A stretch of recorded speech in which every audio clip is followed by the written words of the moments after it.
Hello friends, welcome back to lecture number 8 of CA Foundation Law, and the name of the topic is Indian Partnership Act 1932. So today we are going to start with the new sections from the Indian Partnership Act. In the earlier session we have completed few sections. We will quickly revise what we have seen in the last lecture and then we'll move to the today's part of the sections. So yesterday in the last lecture we have completed section 20 and 21, that is in lecture number 7 part 2. अगर आपने उस videos को नहीं देखा है तो मैंने उसका लिंक डिस्क्रिप्शन बॉक्स में दे दिया है, प्लीज जाके उन वीडियोस को पहले देख लेना और फिर इस वीडियो पे जंप कर लेना। अगर ऑलरेडी देखे हुए हैं तो कांग्रेचुलेशंस, वीडियो से कंटिन्यू कर लेना। सेक्शन 20 एंड 21 को डिस्कस किया था मैंने लेक्चर नंबर 7 पार्ट 2 में। तो सेक्शन 20 क्या बताता था कि जो भी पार्टनर्स के इंप्लाइड अथॉरिटीज होते हैं उसको रिस्ट्रिक्ट या फिर उनको एक्सटेंड किया जा सकता है, उनको कम या ज्यादा किया जा सकता है, लेकिन वो कैसे करेंगे? वो करेंगे कैसे बोलो? बाय द कॉन्ट्रैक्ट, ओके, या फिर डीड बिटवीन द पार्टनर्स। अब यहां पे और एक बात देखने लायक ये थी कि थर्ड पार्टी को उसकी जानकारी है या नहीं है। किस चीज की जानकारी की बात कर रहे हैं?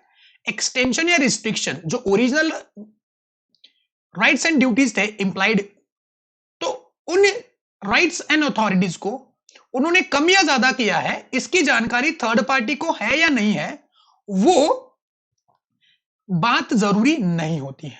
मतलब अगर पार्टनर ने अपनी अथॉरिटी में रहते हुए काम किया है और एक बात इसमें थी, यूजुअल वे में for the benefit of the firm काम किया है, तो वो चीज पार्टनरशिप फर्म के ऊपर बाइंडिंग होगी, भले ही थर्ड पार्टी को उस एक्सटेंशन या रिस्ट्रिक्शन की जानकारी है या नहीं है। उसके बाद सेक्शन 21 में यह बताया है that partners authority in case of emergency, mark it as a very important that partners authority in case of emergency. So अगर मान लो कुछ इमरजेंसी सिचुएशन पैदा हो जाती है जहां पे पार्टनर्स अपनी जो इंप्लाइड अथॉरिटी होती है जो उसको फर्म ने दी हुई है, अगर उसको छोड़ के कुछ और ज्यादा काम कर लेता है, जो ज्यादा का काम उसकी अथॉरिटी में नहीं आता है, तो उस केस में क्या उस काम को या फिर उस काम की वजह से पार्टनरशिप फर्म थर्ड पार्टी की तरफ लायबल रहेगी? तो इसका जवाब दिया सेक्शन नंबर 21 में, और सेक्शन 21 ये कहता है कि जी हां, ये जो काम है जो इमरजेंसी में पार्टनर्स ने किया हुआ है, वो काम पार्टनरशिप फर्म के ऊपर बाइंडिंग हो जाएगा। हमने एग्जांपल मिल्क का वगैरह देख लिया था, क्लियर है पक्का? तो ये देखा था section 20 and 21 last section, last lecture में। अब बढ़ते हैं नेक्स्ट सेक्शन के साथ। नेक्स्ट सेक्शन है अपना, क्या बोलो? Section number 23, that is the effect of admission by a partner. Now here what do you mean by admission? Admission का मतलब क्या है? जैसे आप स्क्रीन पे देख पा रहे हो, एडमिशन का मतलब होता है किसी प्रकार का ऑब्लिगेशन या किसी प्रकार की लायबिलिटी, किसी प्रकार का ऑब्लिगेशन या किसी प्रकार की लायबिलिटी जो किसी पार्टनर की होती है। ओके, मान लेते हैं पार्टनर ने कुछ काम किया, ऐसा काम किया जो पार्टनरशिप के फर्म के बिजनेस के साथ कंसर्न करता है। मतलब वो काम जो है वो पार्टनरशिप फर्म के बिजनेस के रिलेटेड है, और वो काम अगर उसने ऑर्डिनरी कोर्स ऑफ बिजनेस में कर दिया तो बताएंगे क्या ये जो ऑब्लिगेशन बनाया है पार्टनर ने, क्या ये पूरे के पूरे पार्टनरशिप फर्म के ऊपर लागू हो जाएगा? जी हां, सेक्शन 21 को ही एक्सटेंड किया है सेक्शन 23 में। दैट अगर मान लो कोई पार्टनर पार्टनरशिप के बिजनेस के कंसर्न का कोई काम करता है और वो काम अगर ऑर्डिनरी कोर्स ऑफ बिजनेस में होता है, तो it is an evidence against the firm that this work और this act is binding on the firm. For example, if I take here example of A, B and C, three partners are there.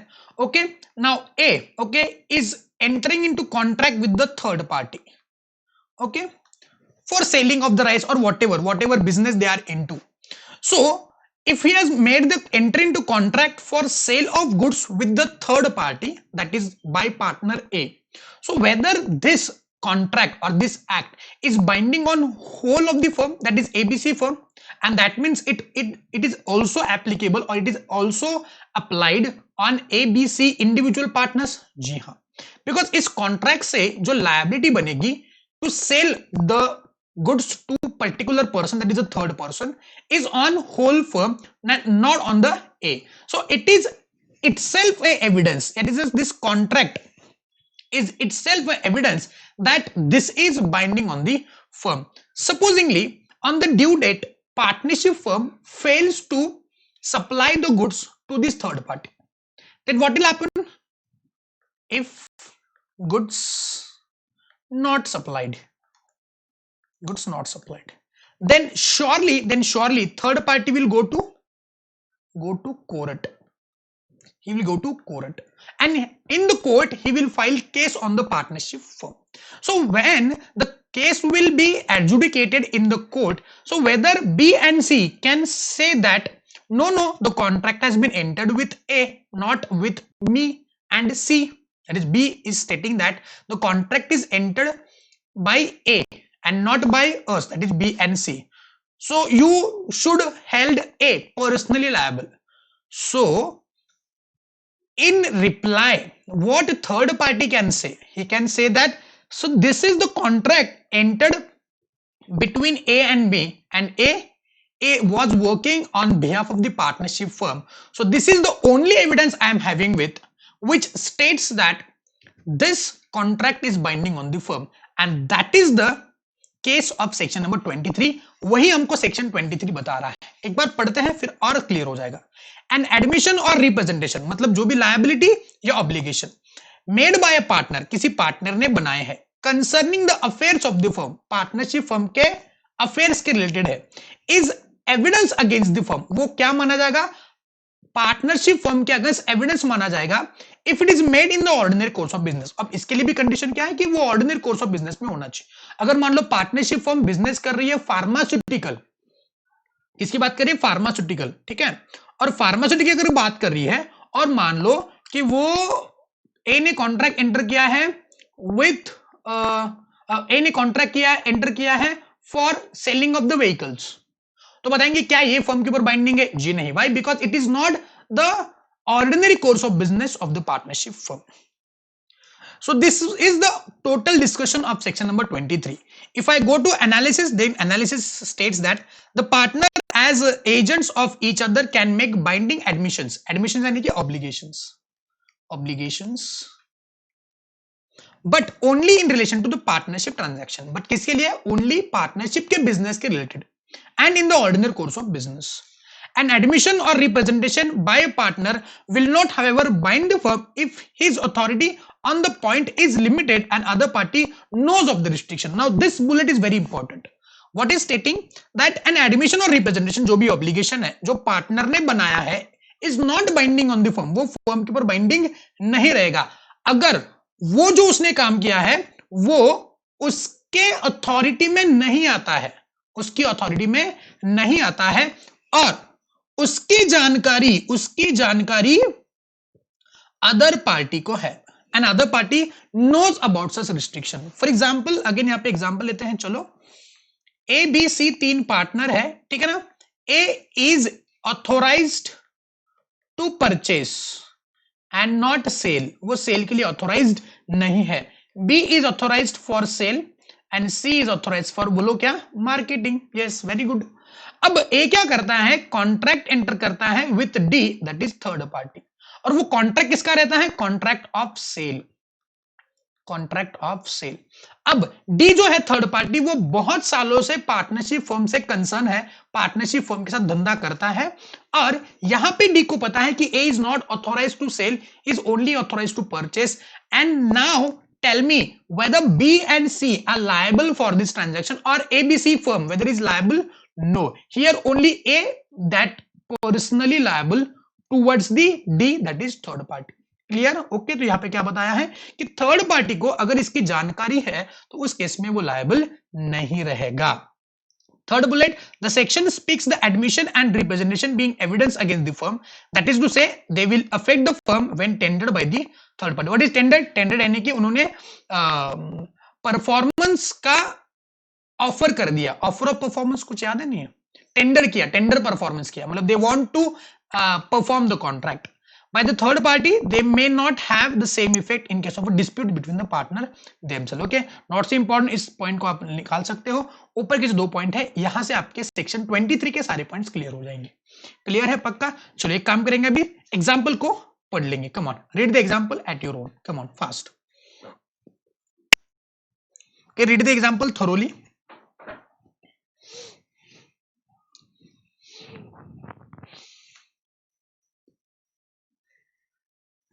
हो गया?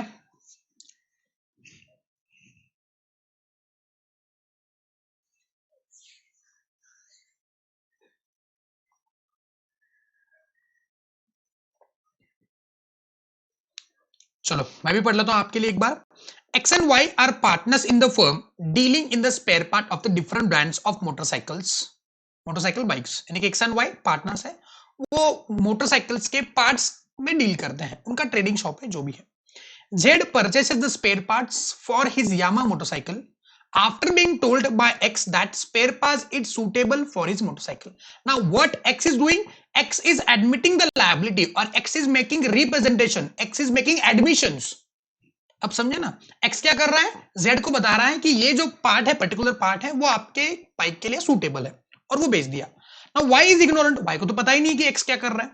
About this transaction, the spare parts proves to be unsuitable. Spare part उस motorcycle के लिए unsuitable हो गए. Now tell me whether X and Y both are liable, responsible towards Z for his loss. Z को loss हुआ ना, जितना भी वो कीमत का वो स्पेयर पार्ट था, मान लो 500 रुपए का स्पेयर पार्ट था, तो क्या X and Y ने 500 वापस करने या फिर बोले कि नहीं नहीं अभी हम लोग उसको आपको लॉस नहीं कॉम्पेंसेट करके देंगे, ऐसा होगा? जी नहीं, यहाँ पे X and Y दोनों लायबल होंगे. वाई? बिकॉज यहाँ पे देखो Y का सॉरी X का जो इंटेंशन है, वो X का इंटेंशन क्या डिफ्रॉड करने का है या फिर उसने नॉर्मल कॉस्ट में बेचा है?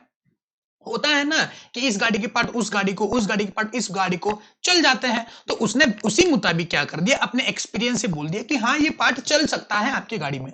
क्या उसका इंटेंशन डिफ्रॉड करने का था? नहीं. क्या उसने नॉर्मल कोर्स ऑफ बिजनेस में transaction concerning to the business of the partnership firm के जैसा ही काम किया? जी हाँ, वैसे ही काम किया. क्या उसका फ्रॉड करने का इंटेंशन था? नहीं था. उसने ऑर्डिनरी कोर्स ऑफ बिजनेस में काम किया? जी हाँ किया. तो उस केस में ये जो एडमिशन किया है X ने, एक पार्टनर ने, वो पूरे पार्टनरशिप फर्म के ऊपर लायबल हो जाएगा या फिर बाइंडिंग हो जाएगा. क्लियर है पक्का? तो ये था आपका सेक्शन नंबर 23. क्या पढ़े सेक्शन 23 से कि जो भी एडमिशन एक पार्टनर करता है while dealing with the third party, he's dealing as an agent, and as he's dealing as an agent, and if he has work during the normal course of the business concerning with the transaction of the partnership firm, then that is the evidence that the firm is liable toward the third party. But if he's not working during the normal course of business, then the partnership firm is not liable. That individual partner will be held responsible for the particular act. तो ये था section number 23. अब देखते हैं section 24. Section 24, effect of notice to acting partner. Acting partner को notice दिया. What is acting partner? Active partner, ostensible partner. कुछ याद है? देखते हैं. According to section 24, a notice to partner who habitually acts in the business of the firm of any matter relating to the affairs of the firms operates as a notice to the firm except in case of a fraud on the firm committed by or with the consent of that partner. कुछ समझा? नहीं. Analysis पढ़ेंगे तो और clear होगा. देखो, the notice to a partner who habitually acts in the business of the firm, film नहीं है, या फर्म है. मतलब अगर किसी थर्ड पार्टी ने पार्टनरशिप के किसी पार्टनर, जो एक्टिव पार्टनर है, जो हमेशा उस पार्टनरशिप में एक्टिव इन्वॉल्वमेंट रखता है, वही पार्टनरशिप फर्म को थर्ड पार्टी के डीलिंग में रिप्रेजेंट करता है, उसको अगर थर्ड पार्टी ने कुछ नोटिस दे दिया है किसी ट्रांजैक्शन में या किसी कॉन्ट्रैक्ट में, उसको नोटिस दिया, बाकी सारे पार्टनर्स को नोटिस नहीं दिया, on a matter relating to the affairs of the firm, firm के बिजनेस के रिलेटेड कुछ नोटिस दे दिया, it operates as the notice to the firm. ये बहुत जरूरी है. It operates as the notice to firm. Notice किसको दिया? Notice to partner. लेकिन वो पार्टनर कैसा पार्टनर है? वो पार्टनर है एक्टिव पार्टनर. वो कैसा पार्टनर है? एक्टिव पार्टनर है. सो एक्टिव पार्टनर को अगर थर्ड पार्टी ने कॉन्ट्रैक्ट करते समय कुछ नोटिस दिया हुआ है. नोटिस मतलब क्या? नोटिस मतलब वो नोटिस नहीं कि घर से बाहर निकलो. नोटिस मतलब कि कॉन्ट्रैक्ट के रिलेटेड कुछ मटेरियल थिंग्स की जानकारी दे दी. ये ऐसा है वे वैसा है, उसने सारे पार्टनर्स को बुला के नहीं दिया। मान लो मेरे पार्टनरशिप में 50 पार्टनर हो सकते हैं ना, तो 50 पार्टनर को मैं क्या कान में जाके बोलूंगा कि देखो भैया कॉन्ट्रैक्ट की ये टर्म्स है, देखो भैया कॉन्ट्रैक्ट की ये टर्म्स है, तुमको पता है ये है, तुमको पता है वो है, ABCDEFG, सब लोगों को बताऊंगा ना? नहीं बताऊंगा। मैं किसको बताऊंगा? जो एक्टिव पार्टनर है, जो उस ट्रांजैक्शन को एंटर करवा रहा है ना, मैं बस उसको ही बताऊंगा। Why? Because it is not practical to tell to each and every partner about the things of the contract. So अगर मान लो मैंने उस एक्टिव पार्टनर को ये जानकारी दे दी है, तो ये माना जाएगा कि मैंने सारे पार्टनर्स को ये जानकारी दी है। Why? Because that partner is the active partner of the firm. और ऐसा माना जाएगा कि मैंने एक्टिव पार्टनर को उसकी जानकारी दे दी, कोई नोटिस दे दिया, तो ये नोटिस मैंने सारे पार्टनर्स को दे दिया है। एक्सेप्ट, अब यहाँ पे एक्सेप्ट मतलब कि ये लागू कब नहीं होगा, कब मानेंगे कि आपने किसी एक पार्टनर को नोटिस दिया तो वो नोटिस नहीं है। Accept in case of the fraud on the firm committed by with the consent of that partner. अगर थर्ड पार्टी पार्टनरशिप फर्म को नुकसान करवाने के इंटेंशन से बाकी सारे पार्टनर से कुछ बातें छुपा रही है, तो इस केस में हम लोग मानेंगे कि सब लोगों को नोटिस नहीं दिया है। नॉर्मल सर्कमस्टेंस में अगर नोटिस दिया तो ठीक है, मानेंगे कि सब लोगों को नोटिस मिल गया है। लेकिन फ्रॉड ही करना चाहता है, मान ले एक के साथ मिलके फर्म को लॉस ही करवाने का इंटेंशन है, तो उस केस में नोटिस दिया है ऐसा नहीं मानेंगे। For example ABC again partners, ठीक है ना। अब ए पार्टनर है जो एक्टिव पार्टनर है, ए कौन है बोलो? Active partner. अब ए ने क्या किया? थर्ड पार्टी के साथ कॉन्ट्रैक्ट एंटर किया for purchase of land, for purchase of land, ठीक है ना। लैंड की मार्केट वैल्यू थी, लैंड की मार्केट वैल्यू जो थी, ठीक है ना, वो थी 2 करोड़ रुपए, ठीक है ना, 2 करोड़ रुपए। और कॉन्ट्रैक्ट भी एंटर हुआ, कॉन्ट्रैक्ट भी एंटर हुआ for rupees 2 crore, for rupees 2 crore.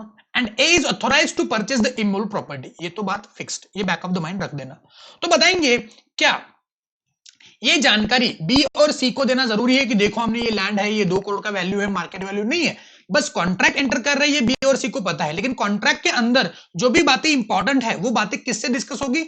ए से डिस्कस होगी। अब ए बी को बताता है या नहीं बताता है, ए सी को बताता है या नहीं बताता है, उससे थर्ड पार्टी को कुछ लेना देना नहीं है। वो मान लेगा कि मैंने भैया ए को बता दिया था, ये तुम्हारी रिस्पॉन्सिबिलिटी है कि ए से जानकारी ले लेना।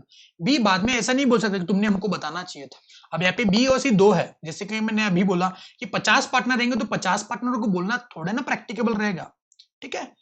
तो यहां पे ये मान लिया जाएगा कि नोटिस दे दिया है किसको? बाकी सारे पार्टनर्स को। लेकिन यहां पे मान लेते हैं मार्केट वैल्यू कितनी है बोलो? 2 करोड़ की मार्केट वैल्यू है, लेकिन कॉन्ट्रैक्ट प्राइस जो है, कॉन्ट्रैक्ट प्राइस जो है वो बना रहे हैं कितनी बोलो? 20 करोड़। कितना? 20 करोड़। अब बताएंगे, और ए और थर्ड पार्टी क्या कर रहा है? ऊपर का जो 18 करोड़ का प्रॉफिट है ना, वो अपने अपने में बांट रहे हैं, 9 करोड़ 9 करोड़। तो बताएंगे क्या इतने का फ्रॉड हो रहा है? यस सुनो, इतने का फ्रॉड हो रहा है? जी हाँ, हो रहा है। तो उस केस में बी और सी को उसकी जानकारी है कि ये ऐसा 2 करोड़ का मार्केट वैल्यू था और 20 करोड़ में हम लोग कॉन्ट्रैक्ट एंटर करवा रहे हैं। ये नोटिस बी और सी को मिल गया है, ऐसा नहीं मानेंगे। ये फ्रॉड का केस है और इस केस में बी और सी इस ट्रांजैक्शन को रिफ्यूज कर सकते हैं, लेकिन इस वाले ट्रांजैक्शन में वो रिफ्यूज नहीं कर सकते। Why? Because the notice to active partner will be called as it has been served on other partners also except in case of a fraud। बस इतना ही क्रक्स पॉइंट है सेक्शन नंबर 24 में। आगे बढ़ते हैं। Thus the notice to one is equivalent to notice to the rest of the partners in the firm, just as a notice to an agent is a notice to his principal। जैसे principal और agent में होता है, because partner जो होते हैं वो agent ही होते हैं। This notice must be actual and not constructive। Actual और कंस्ट्रक्टिव का मतलब क्या होता है? कंस्ट्रक्टिव मतलब मान लेंगे कि सब लोगों को दिया है। अब यहाँ पे मानना तो जरूरी नहीं है, एक्चुअल नोटिस सबको मिला है ऐसा ही होगा इस केस में, इसका इंप्लीकेशन ऐसा ही होगा। कंस्ट्रक्टिव मतलब कि हमने कुछ कंस्ट्रक्टिव काम कर दिया जिसकी वजह से मान लेंगे कि सबको नोटिस दे दिया है। So it's not constructive notice. एक को नोटिस दिया तो मानो मत कि सब लोगों को नोटिस दिया है। Actually actual notice given to every partner। Clear? It must be received by a working partner and not the sleeping partner। अब यहां पे अगर ए वर्किंग पार्टनर ना होते हुए स्लीपिंग पार्टनर अगर होता तो क्या उसमें सेम कॉन्सिक्वेंसेस होते, सेम इफेक्ट होते? नहीं। ए क्या होना चाहिए बोलो, हमेशा एक्टिव पार्टनर ही होना चाहिए, वर्किंग पार्टनर होना चाहिए, वो स्लीपिंग पार्टनर नहीं होना चाहिए।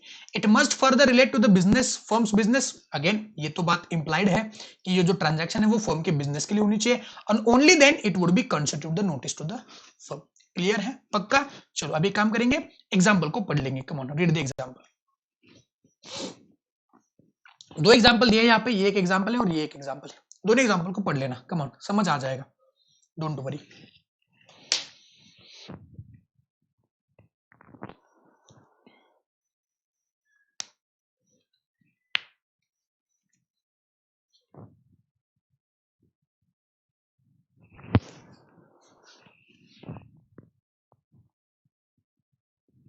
मजा आ रहा है नहीं आ रहा है पार्टनरशिप फॉर्म में?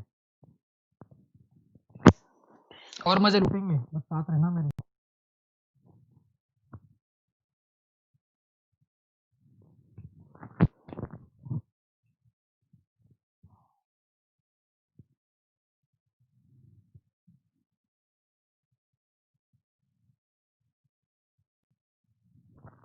दोनों एग्जाम्पल्स को ढंग से पढ़ लेना।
ओके चलो, आई थिंक पढ़ के हो गया है, दोनों एग्जाम्पल एकदम सिंपल सिंपल से है। ठीक है, चलो अभी क्या करते हैं हम लोग, चार्ट बनाते हैं, सेक्शन नंबर 23 एंड सेक्शन 24। तो एक बार वापस देखते हैं सेक्शन 23 में क्या पढ़ा है।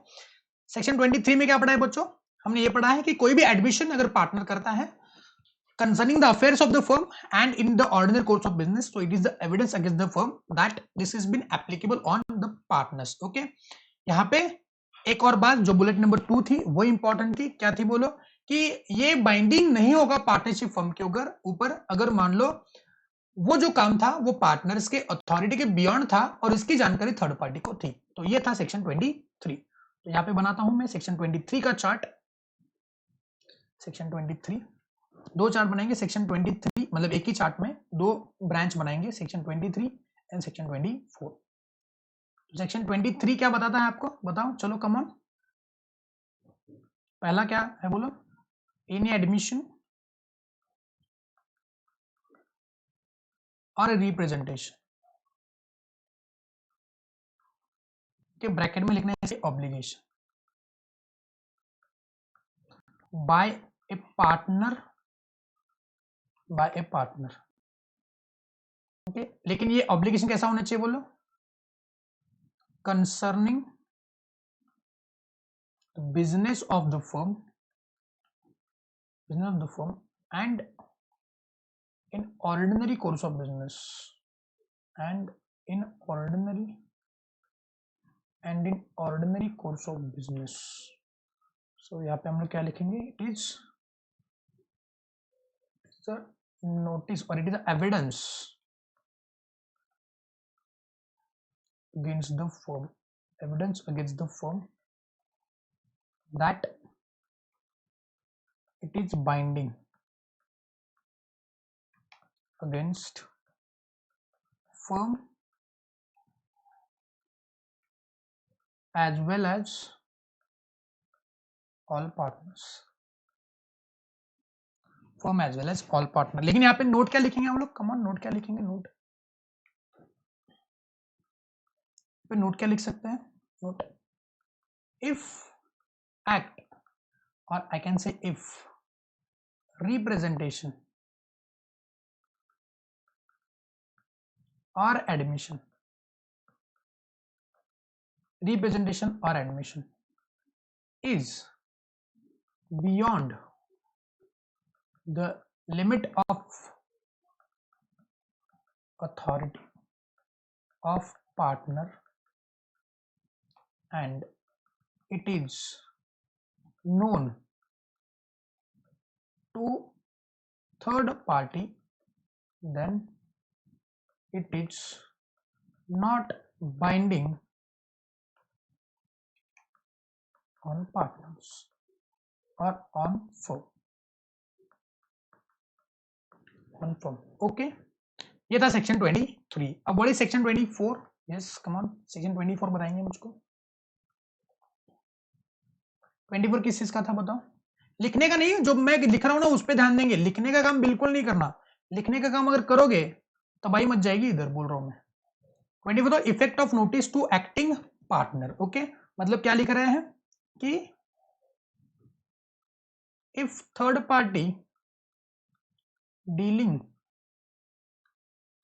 with the active or working partner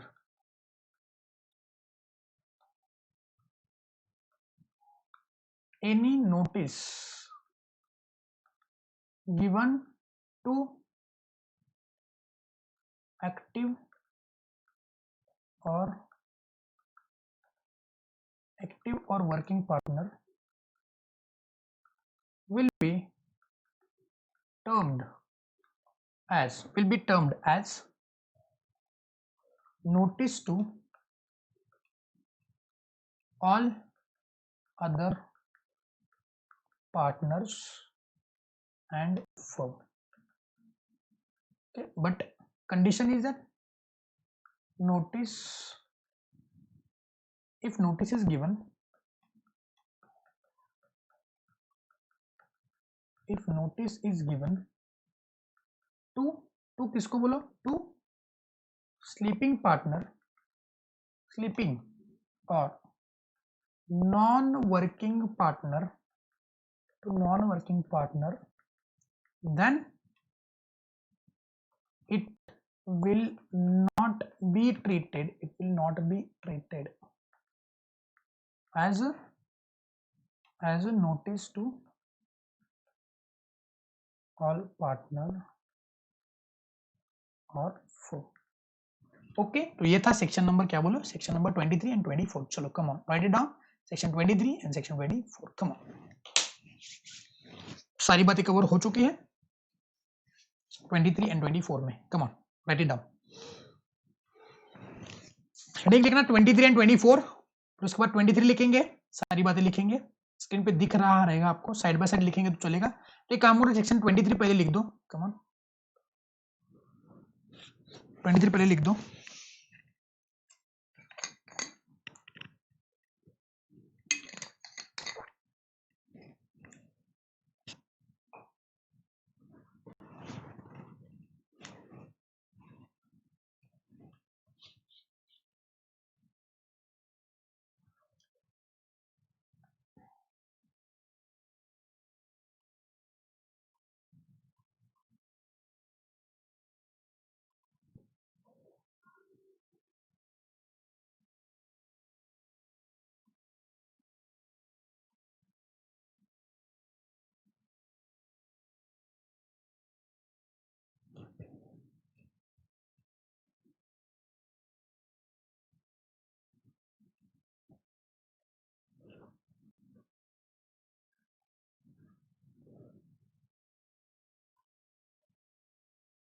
चलो कम ऑन, और सेक्शन हमने कवर करने हैं आज के दिन पे।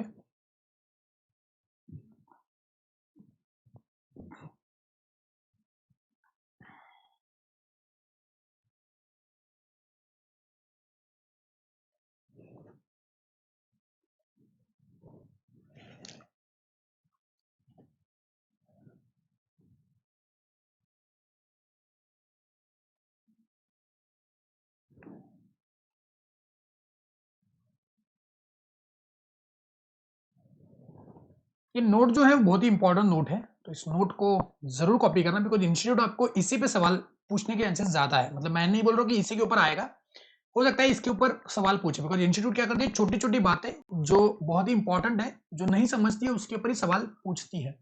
तो इस नोट को जरूर कॉपी डाउन कर लेना।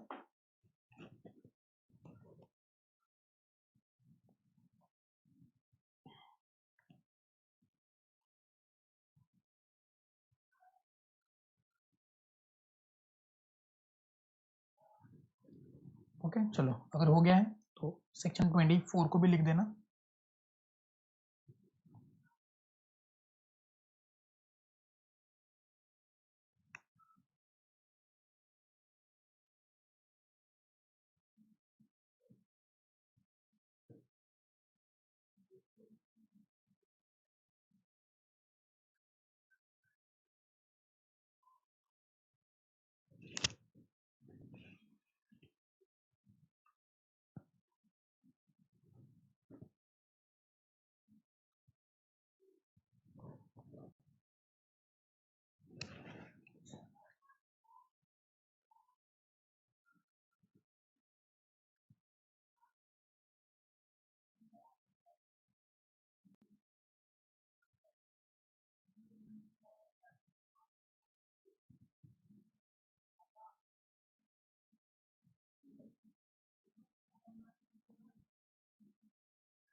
ओके चलो, आई थिंक लिख के हो गया है, नहीं तो वीडियो को पॉज करना और जरूर लिखना, ठीक है।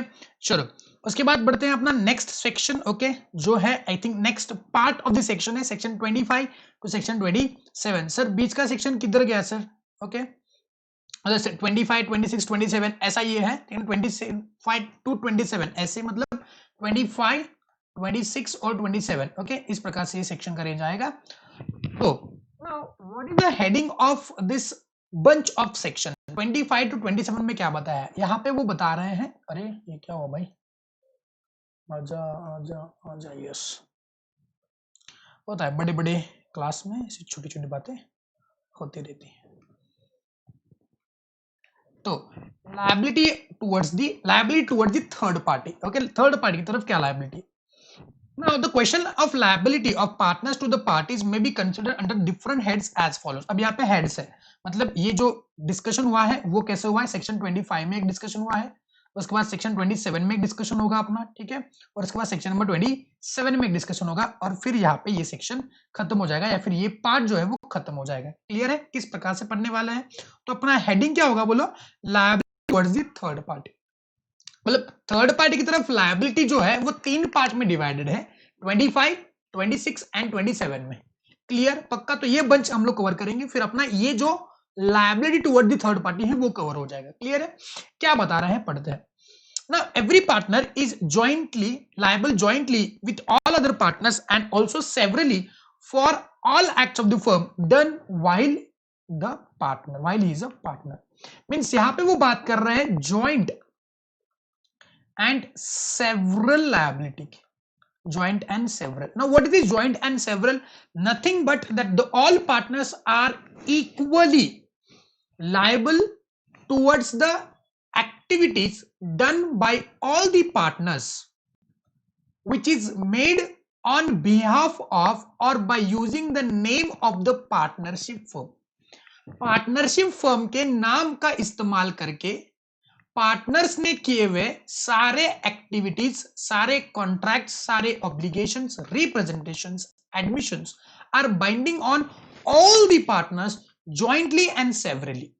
मतलब वो ऐसा नहीं कर सकते कि एक पार्टनर को छोड़ देंगे, दूसरे पार्टनर को छोड़ देंगे, इसको लायबल पकड़ेंगे, उसको लायबल नहीं पकड़ेंगे. नहीं, अगर मान लो A B C D 4 partner है और बी ने कुछ कॉन्ट्रैक्ट एंटर किया है थर्ड पार्टी के साथ, जो कॉन्ट्रैक्ट पार्टनरशिप के बिजनेस से कंसर्न करता है या फिर वो ऑर्डिनरी कोर्स ऑफ बिजनेस में है, तो ये कॉन्ट्रैक्ट जो है उसकी लायबिलिटी ए बी सी और डी सब लोगों में इक्वली रहेगी.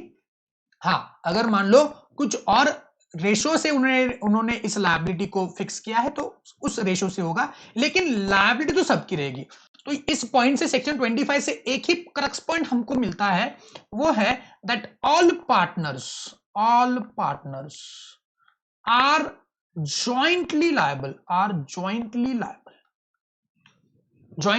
सब लोग मिलके. सेवरली मतलब उसका ही मतलब सेवरली मतलब कि सब लोगों के ऊपर ये लायबिलिटी आएगी, जॉइंट एंड सेवरल. तो ये बात हमेशा याद रखना दैट पार्टनरशिप फर्म के पार्टनर्स की जो लायबिलिटी होती है towards third party for the acts of the partnership is, कैसी बोलो, जॉइंट एंड सेवरल. बोलो कैसी बोलो, जॉइंट एंड सेवरल. जोर से बोलो, क्या, जॉइंट एंड सेवरल. किसी एक पार्टनर को, चलो मान लेते हैं डी पार्टनर को छोड़ देते हैं, ऐसा नहीं होगा. हम लोग डी को उस लायबिलिटी से मुक्त नहीं कर सकते, हाँ, अनलेस एंड अनटिल वो माइनर है, उसको बस प्रॉफिट के लिए ही हम लोग ऐड किया हुआ है, आगे डिस्कशन होने वाला है, तो उस केस में उसकी लायबिलिटी नहीं आएगी. लेकिन अगर वो रेगुलर पार्टनर है तो उस केस में उसकी लायबिलिटी जरूर आएगी. क्लियर है, उस केस में उसकी लायबिलिटी जरूर आएगी. और एक पार्टनर था जो थर्ड पार्टी की तरफ लायबल नहीं हुआ करता था, ठीक है ना, वो आज का आपका होमवर्क है. उसको आप बताएंगे कि ऐसा कौन सा पार्टनर है जो पार्टनरशिप में पार्टनर करके उसका नाम तो होता है लेकिन वो थर्ड पार्टी की तरफ लायबल नहीं रहता है. ये आज का आपका होमवर्क है. उसको कमेंट बॉक्स में उसका नाम जरूर लिखना, ठीक है ना, उस पार्टनर का नाम जरूर लिखना.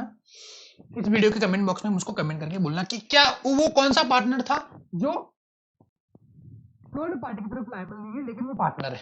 हमने टाइप्स ऑफ पार्टनर में देख दिया, मैंने 2-3 हिंट ऐसी आपको दे दी है अभी, ठीक है. चलो, so basically general rule is that all partners are, क्या बोलो, jointly and severally liable. Analysis पढ़ते हैं. The partners are jointly and severally responsible to the battle for all acts which come under the scope of their express or implied authority. कहने का मतलब यह है मोटा माटी कि जो भी पार्टनर अपनी अथॉरिटी में रह के काम करेगा, भले ही वो अथॉरिटी एक्सप्रेस हो या भले ही वो अथॉरिटी इंप्लाइड हो. कुछ याद है इंप्लाइड अथॉरिटी? तो अगर उन्होंने अपनी अथॉरिटी में रहते हुए काम किया है तो वो एक्ट सारे पार्टनर्स के ऊपर लायबल है. उस एक्ट से जितने भी ऑब्लिगेशंस आ रहे हैं पार्टनरशिप फर्म के ऊपर, उन सारे पार्टनर लायबिलिटी के लिए सब लोग जॉइंटली एंड सेवरली लायबल है. कंडीशन क्या है कि उस पार्टनर ने अपनी अथॉरिटी में रह के काम करना है. वो अथॉरिटी एक्सप्रेस भी हो सकती है, इंप्लाइड भी हो सकती है. This is because that the acts done within the scope of the authority were the acts were, we नहीं है, were the acts done towards the business of the firm. मतलब वो काम जो है वो बिजनेस के लिए माना जाता है.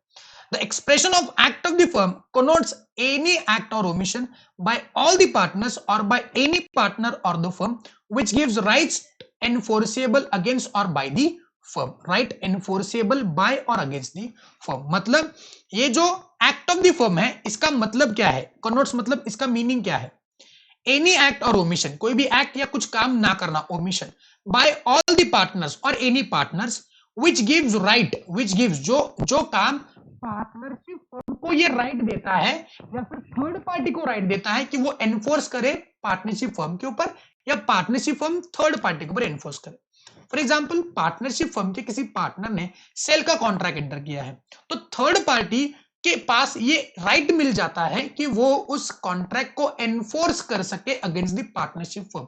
यानी कि पार्टनरशिप फर्म को बोल सकती है कि प्लीज ये सेल का कॉन्ट्रैक्ट परफॉर्म करो, या फिर पार्टनरशिप फर्म में परचेस का कॉन्ट्रैक्ट एंटर किया है किसी थर्ड पार्टी के साथ, तो पार्टनरशिप फर्म को ये राइट मिल जाता है कि वो एनफोर्स करे against the third party.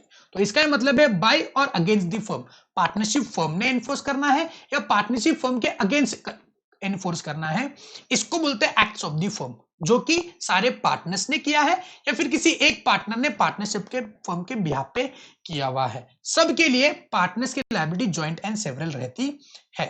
Example देखो, यहाँ पे एक बुलेट रह गया है, again in order to bring a case under section 25, it is necessary that act of the firm in respect of which liability is brought to be enforced against the party must have been done while he was a partner।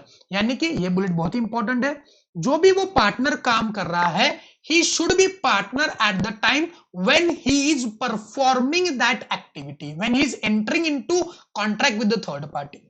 A B और C तीन partner थे, ए B और C तीन partner थे, उसमें से C retire हो गया, सी रिटायर्स ऑन 1 जून 2020, 1 जून 2020 को रिटायर हो गया, ठीक है ना। अब 1 जून से पहले जितने भी कॉन्ट्रैक्ट एंटर हो उसने किए रहेंगे on behalf of the firm, those are contracts made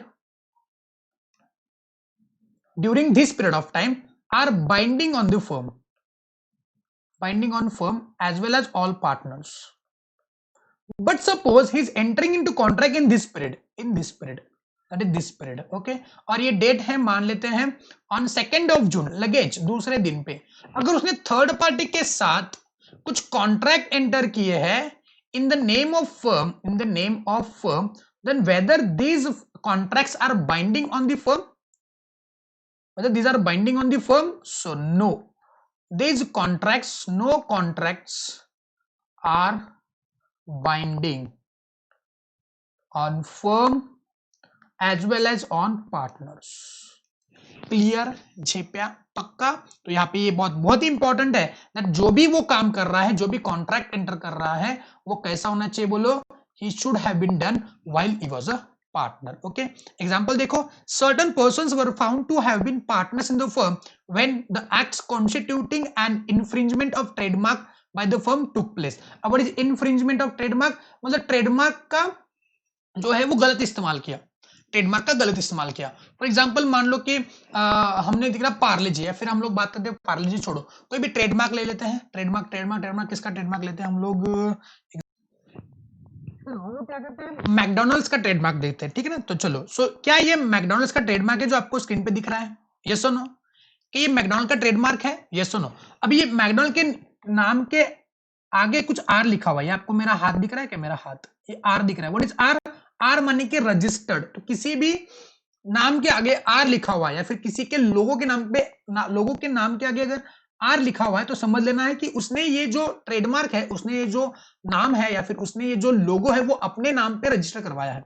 अब जहां कहां भी आप ये एम देखते हो तो that M does not mean Mohit, ये एम का मतलब मोहित नहीं होता है, इस एम का मतलब होता है मैकडोनल्ड्स। तो अभी मैंने क्या किया, मान लेते हैं मैंने क्या किया, मान लो मेरी एक पार्टनरशिप फर्म है, okay, M N P, M N और पी तीनों पार्टनर है जिसमें एम मतलब मैं हूं, ठीक है। अब मैंने क्या किया, मेरा भी फूड फैक्ट्री है, ठीक है ना, तो मैंने वड़ा पाव बेचना, चलो वड़ा पाव मतलब ऐसी ठंडी ठंडी हवा चलती है, मस्त मस्त बारिश हो रही है और ठंडी ठंडी ब्रीज आ रही है अपने घर पे, वड़ा पाव, गर्मा गर्म वड़ा पाव है, उसमें मस्त तली हुई मिर्ची भी है साइड में, छोटी छोटी मिर्ची नहीं होती, बड़ी वाली नहीं, आई हैड द बड़ी वाली, छोटी छोटी जो ज्यादा बड़ी भी नहीं होती, ज्यादा थोड़ी छोटी भी नहीं होती, ऐसी मिर्ची आ गई है, उसके ऊपर नमक वगैरह डाला हुआ है और गर्मा गर्म वड़ा पाव है जिसमें महक ऐसे आ रही है, आ हा। जब कभी भी घर पे वड़ा पाव लेके आता है ना, तो उस टाइम पे जो वड़ा पाव का जो जिसमें कैरी बैग होती है ना, वो जैसी कैरी बैग घर में घुस जाती है, आ हा, क्या महक आती है सब। कब हम लोग उस वड़ा पाव को निकालते हैं और कब खाते हैं, वो जो ब्रेड का वो जो टुकड़ा होता है वो तोड़ दिया, फिर वड़ा पाव के ऊपर करके तोड़ दिया, फिर खा लिया, फिर उसके साथ मिर्ची, आहा, और साइड में मान लो चाय, आहा, मसाला अदरक वाली चाय, बताओ क्या मतलब, छोड़ो, क्या मजा आता है भाई ऐसे बारिश के मौसम में। तो वड़ा पाव, ओके, वड़ा पाव बेच रहा हूं मैं, ठीक है ना। और वड़ा पाव कैसे बेच रहा हूं, ठीक है ना, मैं वड़ा पाव बेच रहा हूं ऐसे,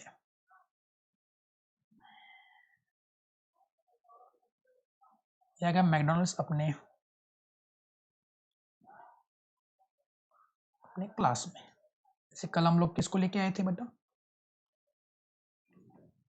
किसको लेके आए थे रे, कल हम लोग अपने क्रिस गेल साहब को लेके आया था ना, यस। तो मैंने चालू किया, चलो vada pav, McDonald's, I am loving it vada पाव,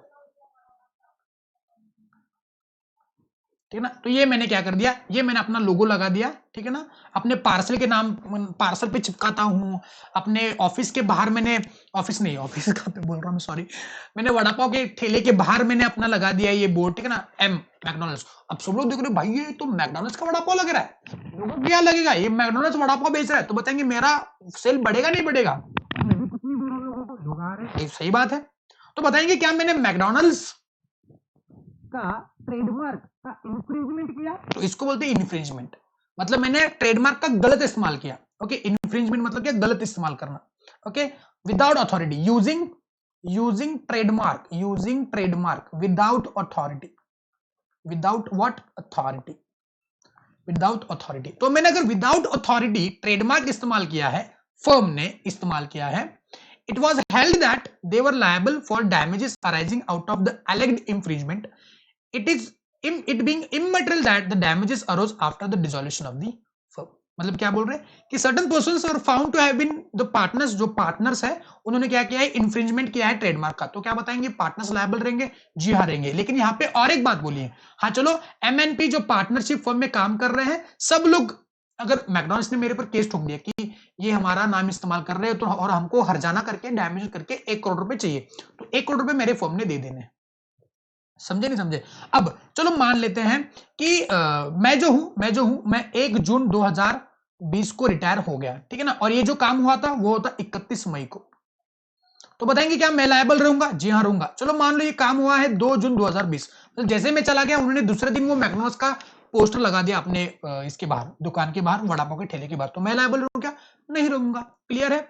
मान लेते हैं कि 31 मई को इन्फ्रिंजमेंट हुआ था, लेकिन केस जो हुआ था वो हुआ था 1 जनवरी 2021, मतलब लगभग कुछ 5-6 महीने के बाद केस चला, 5-6 महीने के बाद मैकडॉनल्ड्स ने केस ठोका, तो क्या उसके लिए मैं लायबल रहूंगा, जी हाँ रहूंगा, बिकॉज ये जो काम हुआ है ना वो 31 मई को हुआ था और उस टाइम पे मैं पार्टनर था, क्लियर है। तो जो काम हुआ है इन्फ्रिंजमेंट का उस टाइम पे अगर कोई पार्टनर रहते हैं तो वो क्या रहते हैं, उसके लिए लायबल रहते हैं, क्लियर। तो यही बोला है इस एग्जांपल में, क्लियर है। ये था सेक्शन नंबर 25, क्लियर, पक्का, जेपिया।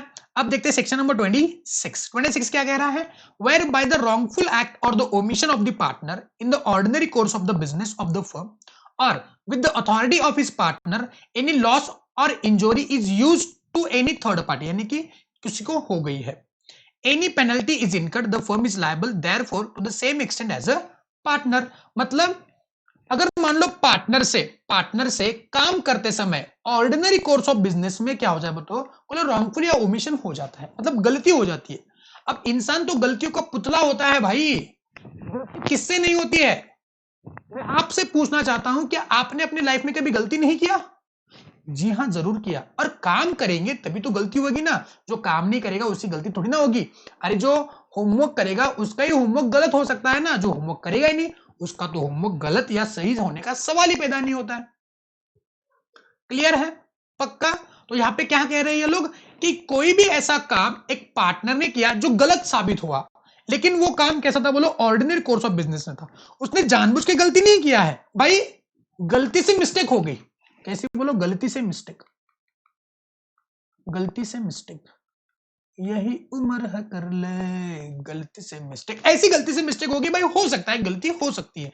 तो उस केस में उस गलत काम की वजह से जो कि अनजाने में हुआ है उसकी वजह से थर्ड पार्टी को कुछ नुकसान होगा, तो बताएंगे क्या सारे पार्टनर्स लायबल रहेंगे या फिर वही पार्टनर लायबल रहेगा, जी हाँ इस केस में सारे पार्टनर्स लायबल रहेंगे भाई, बिकॉज जो गलती हुई है वो अनजाने में हो गई है। एनालिसिस को पढ़ेंगे, the firm is liable to the same extent as a partner for any loss or injury caused to a third party by wrongful acts of the partner if they are done by the partners while acting in the ordinary course में काम कर रहे हैं and with the authority of the partner, और authority of the partners के साथ कर रहे हैं, वो लोग उसकी authority थी. If the act in the question can be regarded as authorized and falling within either of the categories mentioned in 1026, the fact that method employed by the partner in doing it was unauthorized or wrongful would not affect the question. Furthermore, all the partners firm liable to a third party. Okay, इसको आप भूल जाएंगे. Not so important. ऊपर जो लिखा ना वो important. Example: one of the two partners in a coal mine acted as a manager was guilty of personal negligence is omitting to have the shaft of the mine properly fenced. As a result thereof, an injury was caused to the workman. मतलब जो shaft होता है वो बंद करना वो भूल गए, फेंस करना बंद भूल गए, उसकी वजह से कोल माइन में जो कामगार थे ना उनको नुकसान हो गया, उनको कुछ क्या बोलते उसको इंजरी हो गई, तो क्या उसके लिए फर्म लायबल रहेगी? जी हाँ रहेगी. क्यों नहीं रहेगी? बिकॉज ये तो काम जो है वो जाने अनजाने में हुआ है, ऐसा कुछ जानबूझ के ये काम अभी नुकसान करवाने का इंटेंशन था क्या? नहीं था, तो उस केस में उनकी लायबिलिटी नहीं रहेगी. ये बताया सेक्शन 26 में. क्लियर है? पक्का? नेक्स्ट अपना section 27, last section in the series. Other partners was also held responsible, ये तो ऊपर वाला था, चलो जाने दो. Liability of the firm for miss application by the partner. A partner acting with in his apparent authority, वो अपनी अथॉरिटी में काम कर रहा है, ठीक है. रिसीव्स एनी मनी और property from third party, third party से वो प्रॉपर्टी ले लेता है, बट वो अपनी अथॉरिटी में काम करता है, थर्ड पार्टी से कुछ पैसा मिल गया उसको, एंड मिस अप्लाइज इट. बताओ उसने क्या किया? मिस अप्लाई किया. और a firm in the course of in business receives money or property in a third party and the money or property is misapplied by any of the partner while in the custody of the firm is liable to make the loss good. दोनों भी case में firm liable है. For example चलो बाबू भैया, ये राजू, कुछ याद है ना? बाबू भैया और वो दोनों लोगों का नाम क्या है? बाबू भैया और वो रहता है ना, क्या नाम रहता है उनका? राजू. और तीसरे का नाम क्या रहता है? वो बाबू भैया, राजू, और क्या नाम रहता है तीसरे का? श्याम. श्याम नाम रहता है, श्याम. तो बाबू भैया, राजू और श्याम तीनों क्या है? बोलो पार्टनर है, ठीक है. तीनों ने एक बिजनेस खोला इन पार्टनरशिप, ठीक है. पार्टनरशिप में बिजनेस खोल दिया. अब जैसे इन्होंने पार्टनरशिप खोला उनको प्रॉफिट हुआ, ठीक है ना. अब प्रॉफिट किसका है बताओ? बाबू भैया, राजू और श्याम. अब वो प्रॉफिट लेके उन पैसों का क्या करते हैं उसका सवाल किसी ने किससे पूछना जरूरी ही नहीं है, क्योंकि बाबू भैया तो आदत है जाने की, Tang Tang Tang Tang Tang. ये सुन, बाबू भैया जाते हैं, देखो उड़ाते हैं. ये सुन, अब बाबू भैया उन पैसों का क्या करते हैं? जो प्रॉफिट उन्होंने अपना शेयर लिया है उसका कुछ लेना देना नहीं है, लेकिन बाबू भैया तो टल्ली रहते हैं हमेशा. ये सुनो, आपको तो पता ही है. अब बाबू भैया के पास फर्म का एक डेटर आया, सुंदरी डेटर, सन्ड्री डेटर, सुंदरी स्पेलिंग वैसे आता है कुछ, तो सुंदरी डेटर आ गया बाबू भैया के पास, और बाबू भैया को पैसे दिए. उसने कुछ खरीदा था माल पार्टनरशिप फर्म से, और उसने बाबू भैया को कितना दिया? बोलो 50 लाख. देवा रे देवा, 50 लाख. कितना था? बोलो 50 लाख. अब जैसे ही 50 लाख आए, बाबू भैया तो टल्ली थे, उसने पार्टनरशिप फर्म के पार्टनर बाबू भैया के पास अपने हाथ में रख दिया, बिकॉज ही वाज ऑथराइज्ड. सब लोगों को अथॉरिटी थी, उसमें वो बाबू भैया को अथॉरिटी थी कि डेटर का रिकवरी करे. अब जैसे ही बाबू भैया के पास 50 लाख का पैसा आ गया और शाम का वक्त था, तो बाबू भैया कहां पे जाएंगे? बाबू भैया उड़ गए, सारे 50 के 50 लाख रातों रात उड़ा दिए, सारे 50 के 50 लाख रातों रात उड़ा दिए. अब राजू और श्याम अगले दिन आते हैं और देखते कि डेटर का लिस्ट क्या है, तो डेटर बोले ये 50 लाख, ये 50 लाख. फोन गया, ओके, मान लेते हैं खड़क सिंह नाम रहता है उनका, खड़क सिंह नाम रहता है डेटर को. बोला खड़क सिंह तुमने 50 लाख दिए नहीं, तुमने वादा किया था कल देगा करके. खड़क सिंह बोला मैंने कल ही दी बाबू भैया के पास. तो बोला नहीं हमको तो पैसे मिले नहीं. राजू भैया ने बाबू भैया को बोला बाबू भैया थोड़ा आना. बाबू भैया बोला क्या हुआ राजू? तो बोला कि 50 लाख ऐसे खड़क सिंह से आए थे क्या? बोला कुछ पता नहीं है, रात को मैं किधर था, मैं थोड़ा टल्ली था तो मुझको पता ही नहीं है. तो राजू ने बोला अरे ऐसा कैसा? तो खड़क सिंह ने बोला कि आप अपना सीसीटीवी चेक करो. तो सीसीटीवी चेक किया तो पता चला कि हाँ सच्ची में खड़क सिंह ने 50 लाख रुपए दिए राजू बाबू भैया को.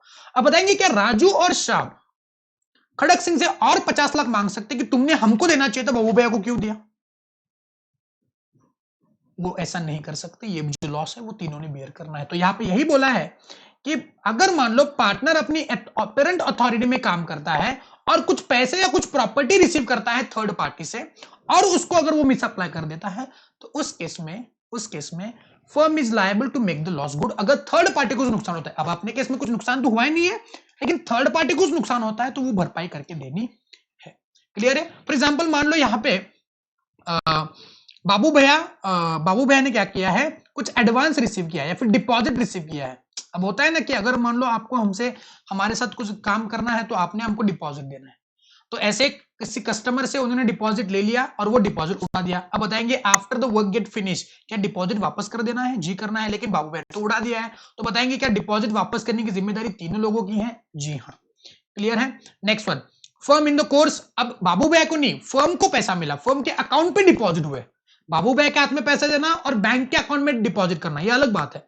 बाबू भैया के अकाउंट में पैसे दिए और बाबू भैया ने उड़ा दिए, और फर्म के अकाउंट में डिपॉजिट हुए और फर्म से निकाल के बाबू भैया ने उड़ाए, कोई भी केस होने दो, उस केस में जो भी नुकसान होता है थर्ड पार्टी को because of the wrongful act of the partner, उसके लिए फर्म क्या होती है बोलो? लायबल रह सकती है, या फिर फर्म को लायबल हम लोग जरूर पकड़ेंगे। क्लियर है? पक्का? तो आज का आपका होमवर्क क्या हो जाएगा? अगेन सेक्शन नंबर 25, 26 और 27 के चार्ट्स आप जरूर बनाएंगे। क्लियर है? पक्का? 25 में क्या देखा हमने? कम ऑन, 25 में क्या देखा? 25 में हमने ये देखा कि अगर मान लो पार्टनर कुछ काम करते हैं तो पार्टनर्स की लायबिलिटी जॉइंट एंड सेवरल रहती है। कैसे रहती है बोलो? जॉइंट एंड सेवरल रहती है। अगेन उसमें इंपॉर्टेंट वाली बात थी कि उन्होंने कैसे काम करना चाहिए? अपनी अथॉरिटी में रहकर काम करना चाहिए, भले वो इंप्लाइड हो या फिर एक्सप्रेस हो। उसमें इंपॉर्टेंट वाली बात क्या थी कि अगर मान लो उन्होंने पार्टनरशिप में पार्टनर होते हुए वो काम किया है तो लायबल है, अगर पार्टनर ना होते हुए काम किया है तो फर्म लायबल नहीं है। उसके बाद अगर रॉन्गफुल एक्ट्स किए हैं और अनजाने में किए हैं, ओके, उनका कुछ इंटेंशन नहीं था, तो क्या उसके इसमें फर्म लायबल रहेगी? जी हाँ रहेगी, अगर थर्ड पार्टी को नुकसान होता है। और सेक्शन 27 में ये बताया कि कोई प्रॉपर्टी या कोई मनी अगर किसी पार्टनर ने रिसीव की या फिर फर्म ने रिसीव की और उसको एक पार्टनर ने उड़ा दिया, मिस अप्लाई कर दिया, तो उस केस में थर्ड पार्टी को जो नुकसान होगा क्या उसको उसके लिए फर्म लायबल रहेगी या वो पर्टिकुलर पार्टनर लायबल रहेगा? जी नहीं, यहाँ पे पूरी फर्म लायबल रह सकती है। क्लियर? पक्का? तो आज का आपका होमवर्क क्या है? ये वाला होमवर्क कि कौन सा पार्टनर होते हुए थर्ड पार्टी को लायबल नहीं है, वो वाला। और दूसरा आपका होमवर्क क्या हो जाएगा? आपने 25, 26 और 27 के चार्ट जरूर बना देने हैं।